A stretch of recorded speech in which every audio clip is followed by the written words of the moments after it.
Harry, we have now talked together about 7 chapters of this rich and somewhat complicated homily, epistle. And as we come to chapter 8, our author says, now the main point is what we're trying to say, and then goes on to talk about the high priest. First of all, if you can help me with this, what makes a main point a main point? Why is this suddenly what we've been driving toward? And then you need to help us understand about who this new high priest is. All right. Well, I think our author has been moving in this direction all the way through. He reminded us, or threw out the hint back at the end of chapter 2, that Christ was a high priest, and that's what he was going to try to argue. Hinted again, and after describing what priests were like in chapter 5, and pulled out of his hat Psalm 110:4, priest according to the order of Melchizedek, told us why Melchizedek was important here. The main point, as he suggests, is that we have a high priest of the sort that he's just finished describing, one who is perfect forever, who is like us in all things and can sympathize with us. We can follow in his footsteps. He's also part of that ideal world, a king according to the order of Melchizedek, who's righteous and peaceful. So we have a high priest, and now what he wants to do is to tell us about what a high priest does. And for the next several chapters, from chapter 8 through about the middle of chapter 10, we have another one of these little homilies. And it starts out in the same way as the homily in chapter 3 started out, with a little introductory paragraph. That one was about Moses. This one is about Moses again, interestingly enough, and what Moses saw on Mount Sinai. And then he has another scriptural quotation. Back in chapter 3 was Psalm 95. Here it's Jeremiah. And it doesn't seem to have anything to do with a high priest or temple or anything of that nature. So you begin to wonder what's going on with the Jeremiah quote. But it's going to be essential to what he wants finally to achieve, and that's to show how Christ is relevant to the lives of his addressees here and now. Right now. And so to talk about Christ as this high priest, this heavenly figure, mysteriously like Melchizedek, finally has a payoff for him. And it's very, very much a payoff in terms of the way his audience are supposed to live.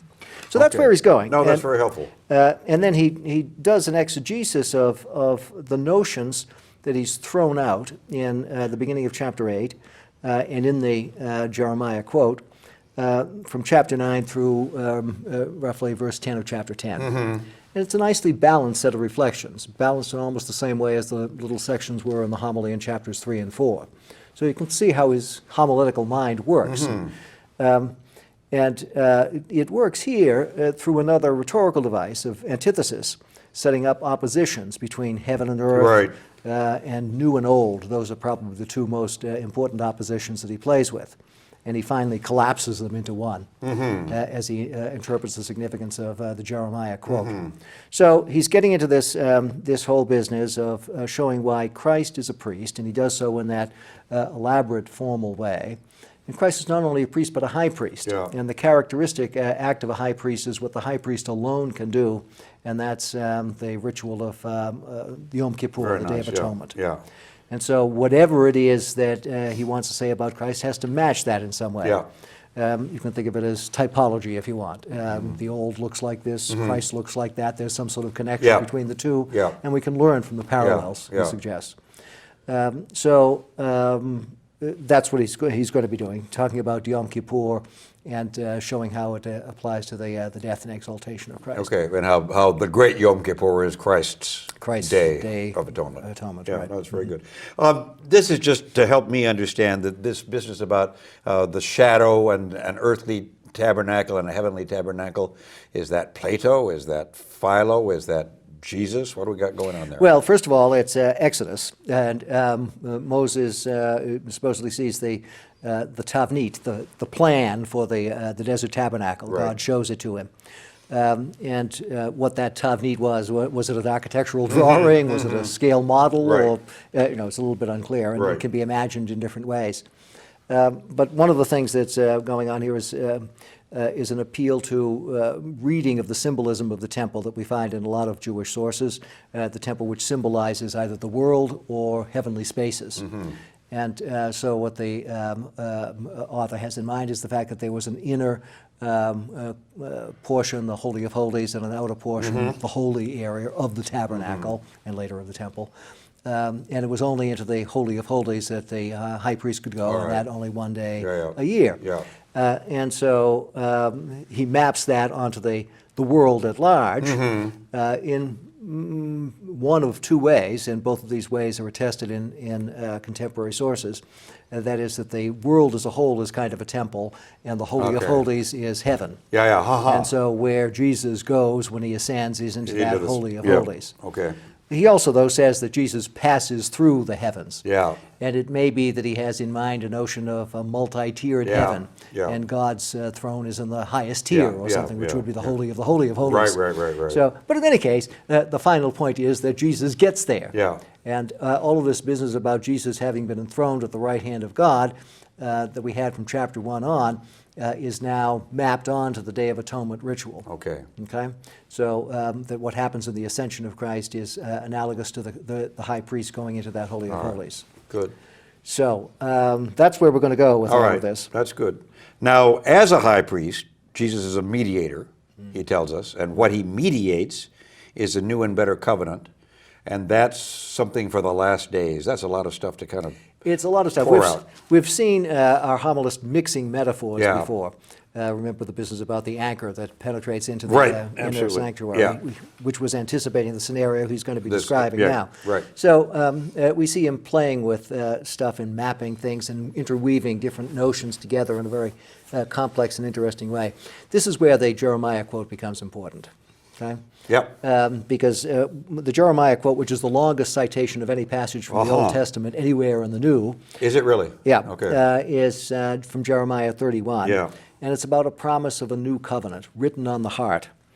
The days are coming, he says the Lord, when I will establish a new covenant with the house of Israel and with the house of Judah, not like the covenant I made with their ancestors in the day when I took them out of Egypt.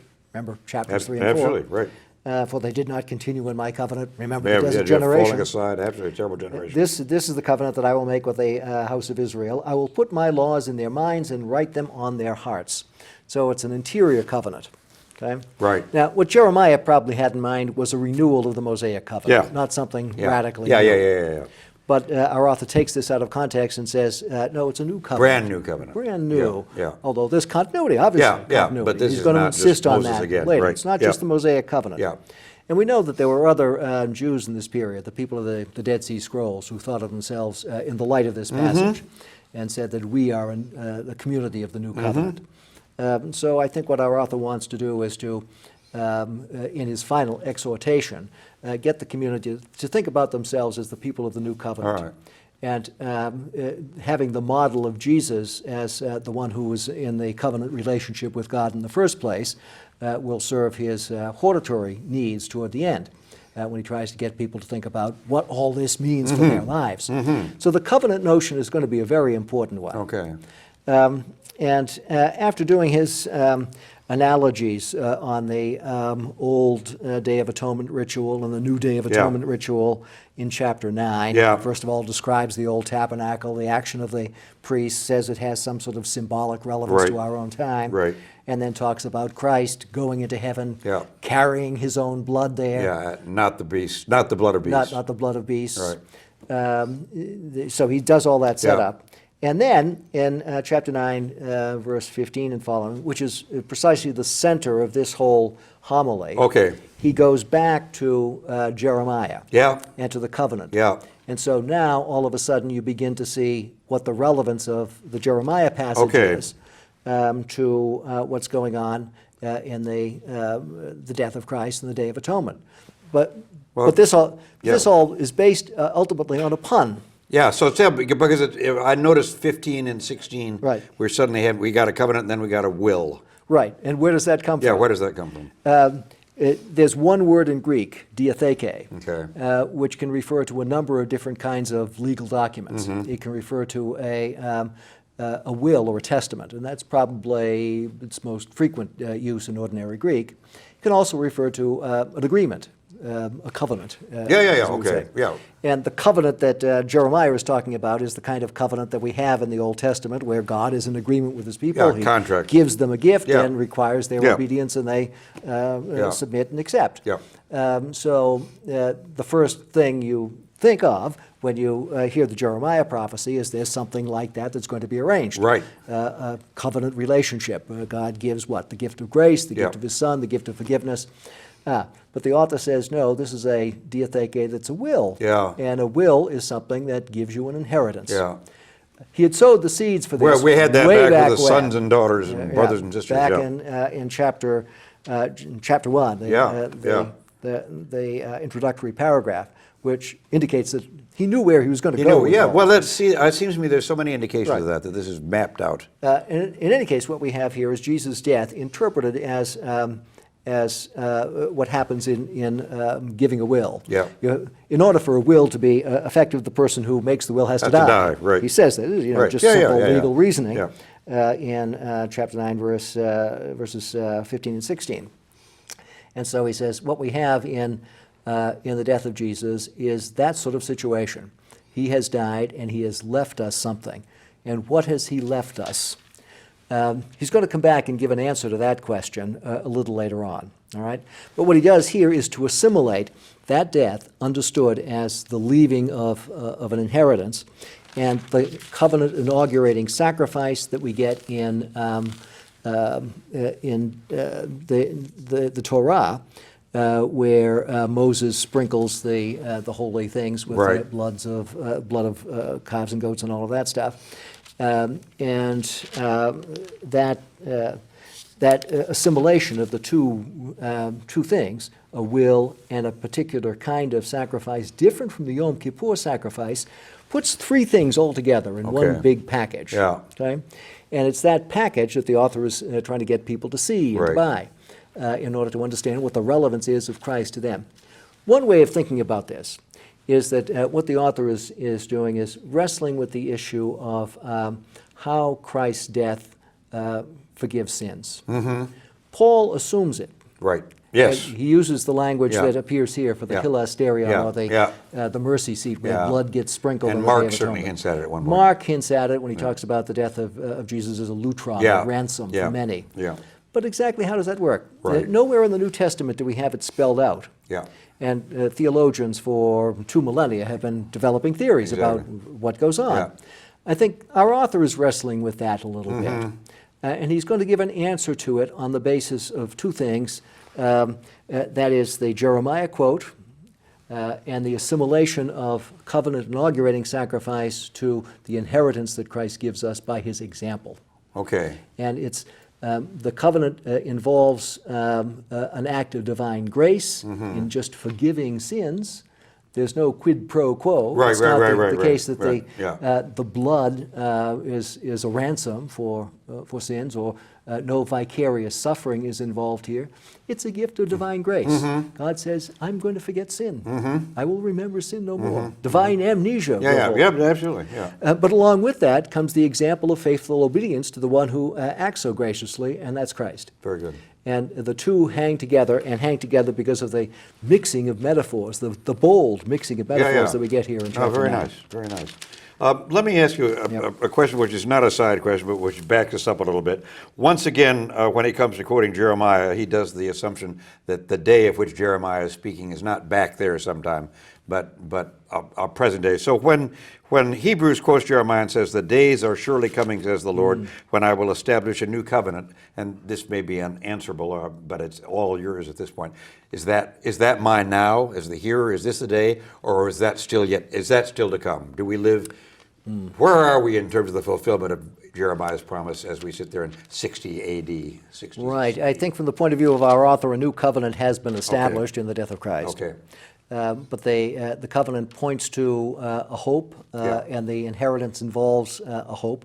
It involves fulfillment of the promises that were begun to be made by God to the people of Israel, and he's going to be talking about the ultimate fulfillment of those hopes as he gets towards the end of the letter. So he understands himself to be in the already but not yet, the already of a new covenant relationship that's leading to a climax that will be the new Mount Zion. Yeah, yes, And okay, he'll yeah, be which talking we'll have about soon. that at the end. Okay, that's very good. Just, and one other question that always puzzles me, what's the significance of this once for all? The high priest goes yearly to make sacrifice. Jesus once for all. It's part of the argument that we've seen from the start. That is, there's something good of old. I'm going to show you something better. Okay. The good of old is the once a year. Yeah.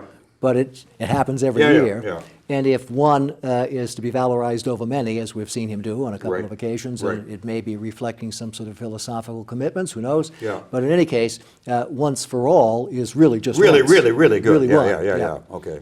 Highly So, valued. Thanks. right. Appreciate it.